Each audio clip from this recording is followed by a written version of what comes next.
Est-ce que vous pouvez présenter votre podcast?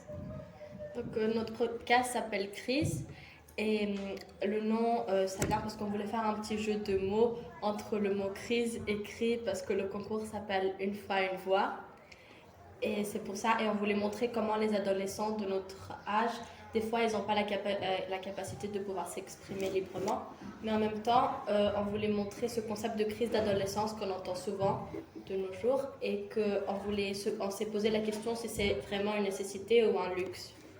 Et c'est pour ça qu'on s'est basé à la fois sur des expériences de jeunes adolescents qui étaient adolescents soit maintenant, soit pendant la crise économique de 2008.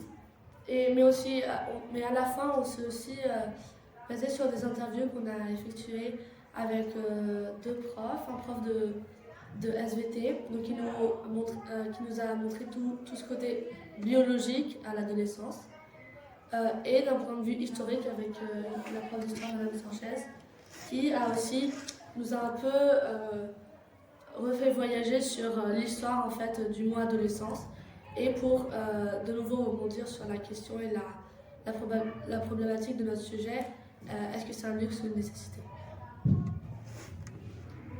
Comment l'idée est venue et comment vous vous êtes répartis les rôles?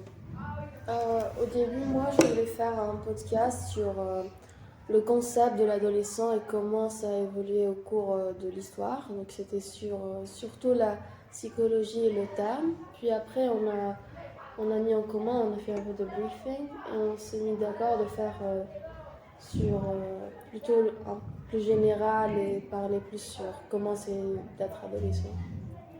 Et dans le cadre du concours Sois jeune et tais-toi, ça nous semblait très cohérent avec le sujet, puisqu'on a donné une voix aux adolescents et on a essayé d'expliquer qu'on ne peut pas vraiment mettre des mots sur cet âge et qu'il ne faut pas simplement catégoriser les comportements de tous les adolescents Derrière le mot crise derrière le d'adolescence. mot crise d'adolescence.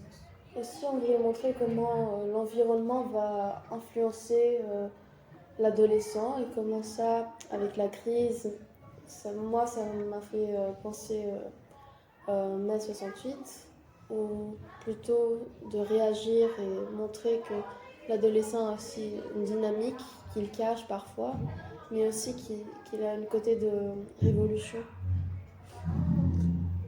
Est-ce que vous avez eu des difficultés? Oui, quelques-unes. Oui. Par exemple, une fois, on voulait faire une interview, mais L'interview, on a réalisé l'interview et ensuite on s'est rendu compte qu'elle n'a pas été enregistrée. Mais après on a dû refaire l'interview.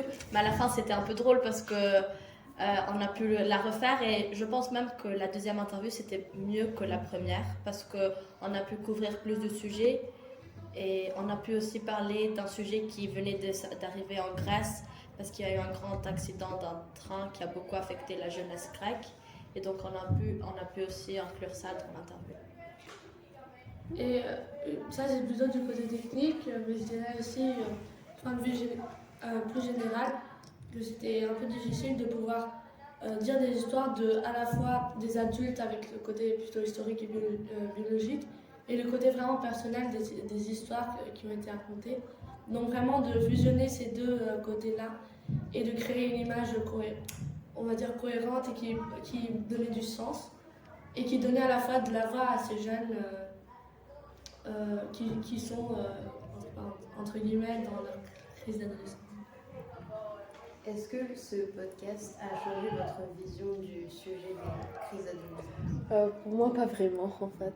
Mais ça m'a aidé à écouter les gens et aussi à découvrir cette dynamique d'équipe. Et aussi sur la vision du sujet, ça m'a aidé d'écouter mes camarades et surtout des gens de mon quotidien que je ne savais pas qu'il y avait cette perception de vie, par exemple avec la crise de 2008. Ou aussi c'était bien d'écouter mes professeurs, de parler des sujets qui à moi sont très sensibles. Aussi, pour moi, ça a aussi permis de montrer l'importance de pouvoir, comme a dit Evdeka, écouter les gens et écouter leurs propres histoires parce qu'à la fin, chacun a sa propre histoire à raconter et comment chacun vit cette crise d'adolescence, c'est différent dépendant de l'individu, de l'environnement. Et pour moi, ça, c'était vraiment une expérience magnifique de pouvoir écouter les histoires des différentes personnes. Oui, de mon côté, c'était plutôt, je trouvais très intéressant l'aspect historique où on a un peu remonté dans le temps et on a vu qu'en fait, le mot qui est aujourd'hui utilisé, en fait, son étymologie ne fait pas du tout appel à la définition qu'on a aujourd'hui et qu'on emploie si souvent. Et ça, c'était assez intéressant parce que c'est pas quelque chose qu'on sait forcément. Et comme ont dit mes deux camarades, voilà, de aussi pouvoir écouter une histoire à laquelle je pense qu'on peut un peu tous relater. Et maintenant, quels sont vos projets?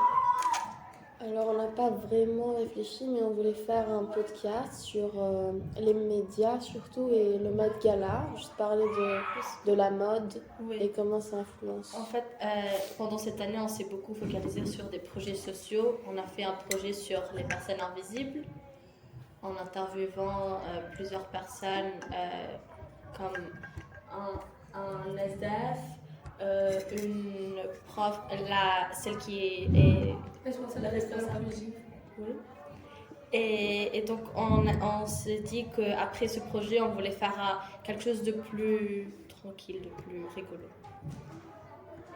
Et on veut plutôt regarder sur la mode et comment ça peut influencer nos vies.